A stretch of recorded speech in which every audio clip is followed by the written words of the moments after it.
Bonjour à toutes et bonjour à tous. Je veux remercier l'IFA pour les intimes, l'Institut français des administrateurs, sa directrice générale, Madame Karine Doguin-Sauzé, de leur invitation à intervenir lors de cette journée des administratrices et des administrateurs engagés. Je connais bien l'IFA, je respecte l'IFA depuis des années. Je sais ce que l'IFA m'a apporté déjà à l'époque de la loi Pacte, dès 2018-2019, lorsque j'étais au Parlement. Encore très récemment d'ailleurs, avec ma casquette de secrétaire d'État à l'économie responsable, où l'IFA a été très concernée et force de proposition en matière de gouvernance et maintenant aujourd'hui aux PME. Le fil rouge derrière ce travail, derrière cette détermination, c'est précisément l'engagement. Avec la loi Pacte, nous avons mis en place les sociétés à mission, un objet qui pouvait paraître abstrait, un objet qui a été décrié, un objet qui a fait et continue de faire ses preuves. On a près d'1 millier d'entreprises qui sont devenues des sociétés à mission en moins de 2 ans. Et ce sont surtout des PME, contrairement à ce que prédisaient les grincheux, et surtout dans les territoires. Je vous dis ça parce que je me rappelle des grincheux dont n'était pas l'IFA, qui à l'époque me disait cette phrase qui avait marqué une publicité bien connue dans la fin des années 90. « Votre truc, me disait-on, ça ne marchera jamais ». Ça, c'était la version sympa. Puis la version moins sympa, c'était « Votre truc, de toute façon, c'est que pour les grandes corporates.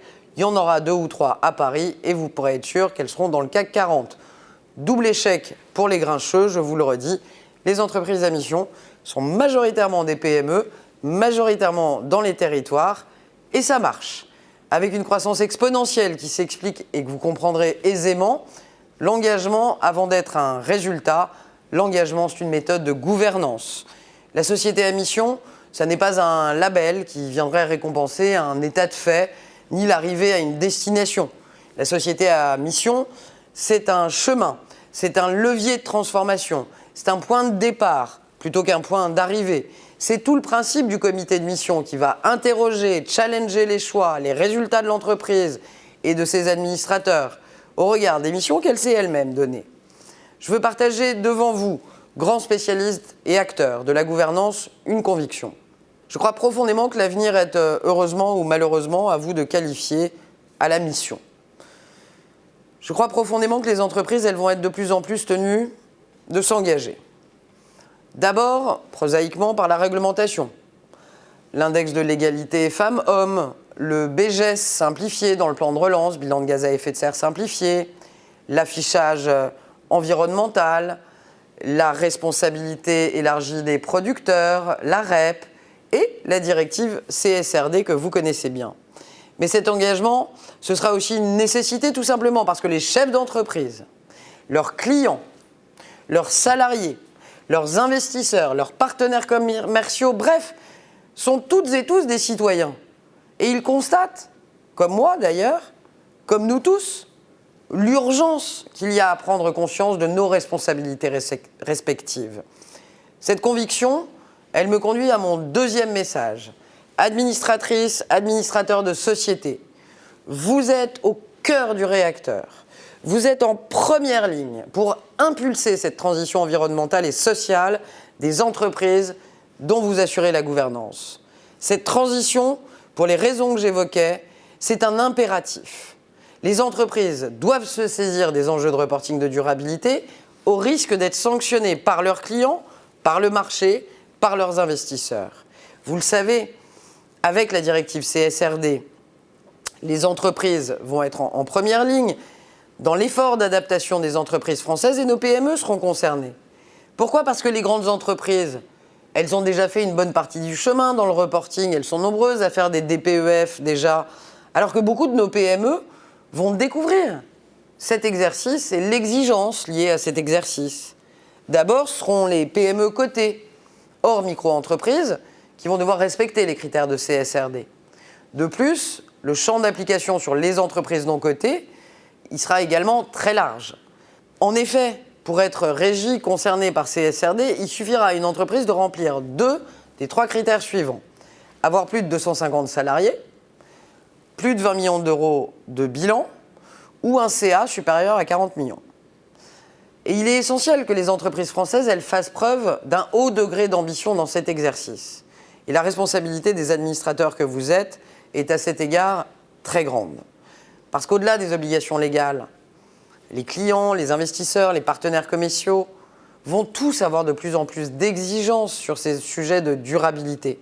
Il est donc essentiel de s'y préparer, essentiel d'apprendre à y répondre, essentiel de les intégrer, notamment dans nos PME qui, et je me permets cette incise, même si elles ne sont pas concernées directement par les directives CSRD, puisque c'est que les entreprises de plus de 250 salariés, nos PME pourraient être indirectement impactées, notamment dans la chaîne de sous-traitance.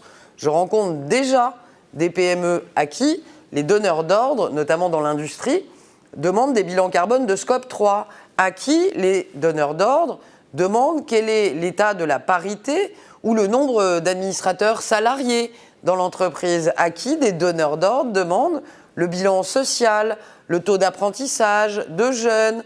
Toutes ces questions-là qui ne seront pas directement adressées aux PME pourraient leur être adressées et vont l'être parce qu'elles sont sous-traitantes de donneurs d'ordre qui, eux, vont être audités à la suite de la mise en œuvre de CSRD et donc ils vont avoir besoin, notamment dans leur chaîne de sous-traitance et d'achat responsable, de disposer de l'empreinte environnementale et sociale des PME. Donc je le dis parce que je préfère que nos PME soient informées dès aujourd'hui et même si elles ne sont pas dans le cœur de la directive, il y aura des effets de bord où elles auront pour certaines conséquences à gérer, des bilans carbone et sociaux à émettre. En un mot, c'est notre mobilisation à tous au sein de l'écosystème français, de vous, évidemment, qui êtes au cœur du réacteur, des acteurs des entreprises, mais aussi du gouvernement, des administrations, de vous accompagner dans cette réglementation ambitieuse qui arrive. Je vous rappelle d'ailleurs la plateforme impact.gouv.fr que j'ai mise en œuvre quand j'étais en charge de l'économie responsable et qui embarque déjà un certain nombre d'entreprises, des PME notamment, dans les premiers exercices de publication des modèles de performance extra-financière avec des indicateurs assez classiques que nous avons partagés, une cinquantaine d'entre eux, où les entreprises peuvent s'exercer à la pratique du reporting extra-financier sur une cinquantaine d'indicateurs de base. Pour terminer, comme la durabilité ne va pas sans l'équité, je tiens à vous faire part d'un troisième message qui n'étonnera pas ceux qui me connaissent, et il y en a quelques-uns parmi vous. Je pense vraiment qu'il ne peut pas y avoir d'entreprise pérenne, d'entreprise durable, sans juste partage de la valeur. Pas seulement parce que c'est un sujet qui me tient particulièrement à cœur et sur lequel je travaille depuis longtemps, dans son acception gaulliste, mais précisément parce que j'y travaille depuis longtemps, le partage de la valeur n'est pas pour moi qu'une simple question de pouvoir d'achat, c'est une question de pouvoir tout court, si vous me permettez l'expression. Un salarié associé au bon résultat de son entreprise, c'est un salarié qui sait mieux, très concrètement, si son entreprise se porte bien, se porte mal, et s'il peut avoir un avis sur sa stratégie pour qu'elle soit encore plus performante ou qu'elle sorte de ses difficultés. Pour moi, le partage de la valeur, c'est le partage du pouvoir, et c'est aussi une façon majeure, au-delà de partager du pouvoir d'achat, de partager un avis éclairé sur l'avenir de l'entreprise. Vous le savez comme moi, les salariés, les acteurs économiques sont en quête de sens. Et qu'est-ce qu'il y a qui fait plus sens dans une entreprise que d'être partie prenante de la santé de l'entreprise et de comprendre les choix qui y sont faits. C'est pourquoi j'ai toujours pris et je continue de prendre de façon très littérale les termes de participation ou d'intéressement. Et aujourd'hui, puisque c'est le débat du moment et que je m'en réjouis, de dividendes salariés. Les mots ont un sens, c'est cet engagement dans l'entreprise, avec l'entreprise, aux côtés de l'entreprise, au cœur de l'entreprise, que je veux valoriser. Et c'est donc évidemment sur votre engagement en tant qu'administratrice, d'administrateur, que je veux m'appuyer pour y réussir. Je veux vraiment, très sincèrement, en guise de conclusion, vous remercier. Vous savez, une ministre est un être comme les autres.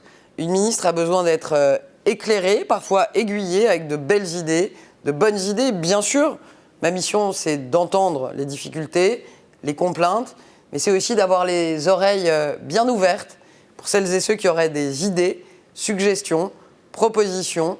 À ce titre, très sincèrement, Je veux remercier l'Institut français des administrateurs qui, du Parlement à Bercy, m'ont toujours accompagné, éclairé, aidé, soumis des idées, des propositions et fait vivre les lois qu'on a votées au Parlement.